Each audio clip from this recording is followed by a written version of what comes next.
نائب امریکی صدر جو بائیڈن نے افغانستان میں امریکی فوجی قیادت سے بات چیت کے بعد صدر حامد کرزئی سے ملاقات میں امریکہ کے افغانستان میں 2014 کے بعد تک رکنے کی بات کی ہے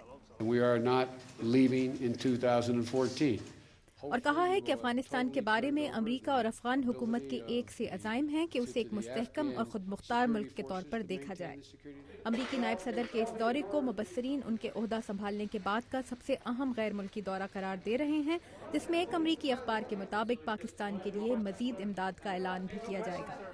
واشنگٹن میں سابق امریکی سفارتکاروں اور خارجہ امور کے ماہرین کا خیال ہے کہ نائب امریکی صدر کے دورہ پاکستان کا تعلق وہاں کی صورتحال سے ہے۔ Well, I think it's being seen as a serious worry. میرے خیال میں پاکستان کی صورتحال کو یہاں بہت تشویش سے دیکھا جا رہا ہے اور ایسا بے وجہ نہیں ہے۔ اگرچہ گورنر تاثیر کا قتل افسوسناک تھا، مگر اس کے بعد جو ہوا اس سے یہ سوال پیدا ہوتا ہے کہ کیا یہ ریاست واقعی پائیدار ہے بھی یا نہیں۔ اگر یہ چیزیں جاری رہیں تو اس سے مسئلے پیدا ہوں گے، کیونکہ امریکہ کو مستقبل میں پاکستان کے لیے اپنے عوام کی حمایت لازمی چاہیے ہوگی، اپنی ان پالیسیوں پر جس کے تحت پاکستانی معاشرے اور عوامی حکومت کو مضبوط کرنا مقصود ہے۔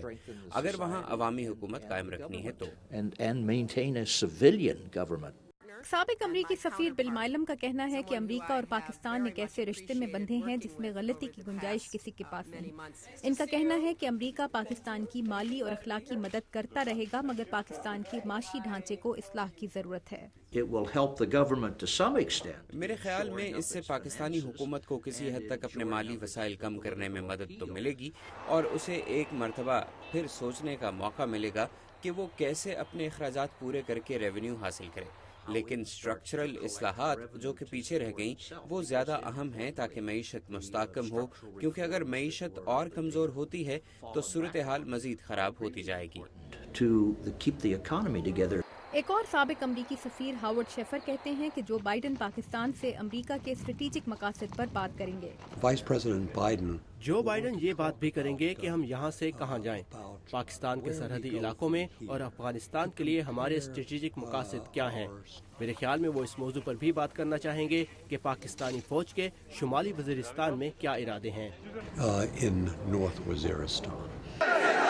واشنگٹن کے بعض مبصرین کا یہ بھی کہنا ہے کہ پاکستان کو دی جانے والی خطیر امدادی رقوم اگر وہاں امریکہ مخالف جذبات میں کوئی کمی نہیں لا سکی تو امریکہ کی خارجہ پالیسی اور ٹیکس دہندگان کے سرمائے کو پاکستان کے حوالے کرنے سے پہلے کچھ غور کرنے کی ضرورت ہے۔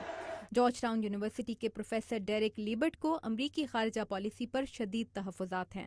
With only 10% of the Pakistani population. اگر صرف 10% پاکستانی آبادی امریکہ کے بارے میں اچھی رائے رکھتی ہے تو کچھ نہ کچھ بہت غلط ہے، کوئی نہ کوئی غلطی ضرور کر رہا ہے۔ کیوں پاکستان جیسا قدرتی اتحادی امریکہ کے بارے میں اتنے منفی انداز سے سوچ رہا ہے؟ کیا کوئی حل موجود ہے؟ نہیں۔ میرا خیال ہے کہ امریکہ کی کم سے کم سیاسی اور فوجی دخل اندازی اور اس یا اس حکومت کی پشت پناہی سے گریز ایک بہتر حکمت عملی ہوگی۔ A better approach. ڈیرک لیبرٹ کہتے ہیں کہ زیادہ سے زیادہ معاشی اور صنعتی مدد، پاکستانی کاروبار، صنعت اور ٹیکسٹائل کے اداروں کو امریکی منڈیوں تک رسائی فراہم کرنا اور ٹیرف میں زبردست کمی پاکستانیوں کو دوست بنانے کی ایک بہتر حکمت عملی ہو سکتی ہے۔ تاہم واشنگٹن کے بعض مبصرین کا کہنا ہے کہ امریکی نائب صدر کو پاکستانی قیادت پر یہ بھی واضح کرنا ہے کہ مذہبی جذبات کو جنون بننے سے روکے بغیر کوئی سیاسی نظام امن اور اعتدال کی ضمانت نہیں بن سکتا۔ تابندہ نعیم، اردو VOA، واشنگٹن۔